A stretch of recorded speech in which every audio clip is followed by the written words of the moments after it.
Funeral, just like any other thing in Yoruba land, is actually a very, very intricate affair.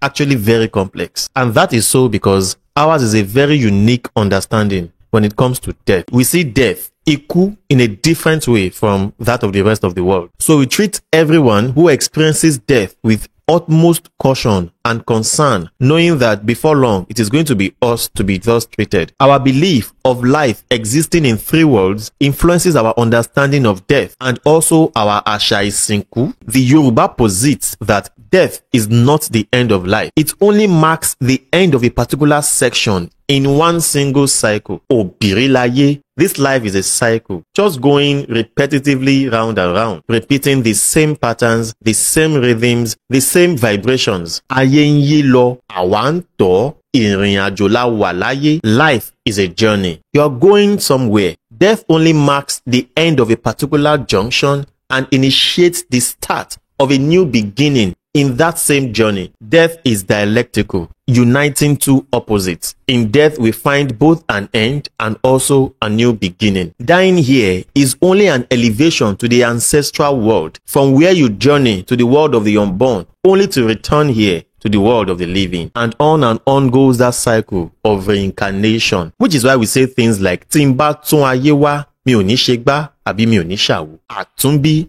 The concept of Atunwa is why we have in our midst today people who bear names such as Babatunde, Babajide, Yewande, Iyabo, or Abiba. Death does not end you. It only changes your position. It is a transitioning. When a person closes their eyes here, they open those eyes in another world. That is why one of our many euphemisms for death is to say that Lagbaja ti pa ipò dà, meaning the person has changed position. Ó ti re bí àgbà ń rè. So he's still very much existing, just not here, at least physically. But this is only the first part of this video. In the second part, we shall be talking about death more extensively. But for now, I want us to learn of one of the most captivating practices of the Yoruba during Isinku. Have you ever heard of Ilepa Oku? In Yoruba land, there are diverse ways of burying different people. One very major consideration is the age of that person before their death. A baby is not buried in the same way as a young adult,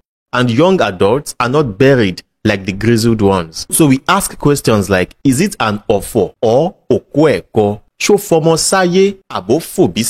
The answers to these questions will determine how you are buried. But not age alone. There are also special ways of burying special children. Were you an Ibeji, for instance, before you died? Did the both of you die together, or one left one in this world and then went on a quest for the horn of the horse? There are special ways of burying special people. Were you a Salako or Talabi or Oke? Were you an Ige or an Abiku or an Idu? These people have different ways of being buried. Your sex also determines the kind of burial you will have, and so does your status too. Were you a king or a chief? And if you were a chief, what office did you hold? Were you a Bashorun or a Balogun or an Are Ono Kakanfo? Also, you are not buried like regular people when you were an Ifa priest before your death, or a priest of any of the Orisha. Your profession also influences how you are buried. Were you a tiller of the earth or a hunter of games for food? Were you an Alagbede,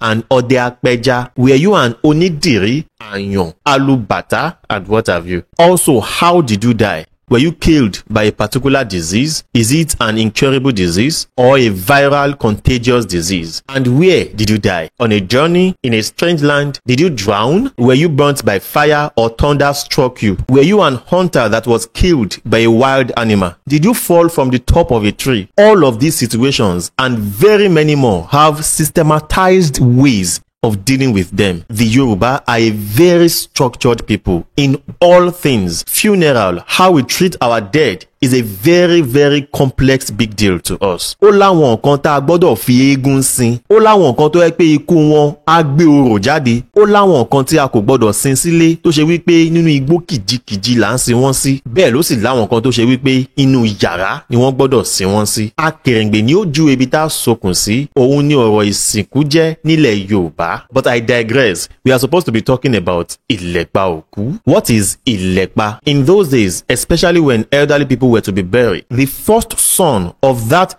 dead person earmarks the space for the burial, and the in-laws of the dead do the digging of the grave. Now, when digging, the first ever soil that is dug out is kept aside in a container, and when you have reached the limit of your digging, the last soil that is dug is mixed with the first one you have kept in a container. That last piece of earth is the one called ilekpa, ilekpupa, the part of the earth that is red. So after burying your dead and observing all the rituals, this ilekpa is kept stored in the house. This is one of the many practices in Yoruba land that substantiates our belief in Ashenyiwaye. Ashenyiwaye is the Yoruba word for reincarnation. Now, this reincarnation we've been talking about is not restricted to humans alone. It actually exists even in the world of the Orisha too, but that one is a story, an entire story for another day. Now, there are very many things that Ilekpa is used for. The Ilekpa is the piece of earth that embodies the soul of the departed one. Ile is highly respected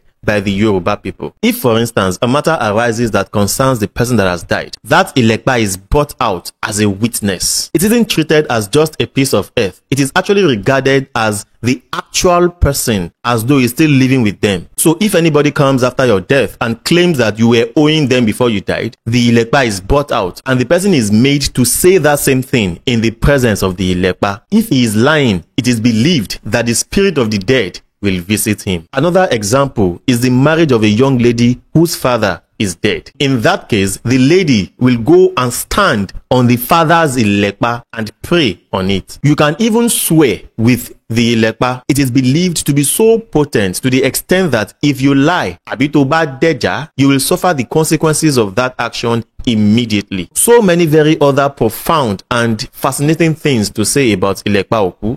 Ṣùgbọ́n ẹ máa mọ omi sí orí eléyìí náà, wọ́n tún padà wá bí ẹni tí ò lọ, wàá ṣeré.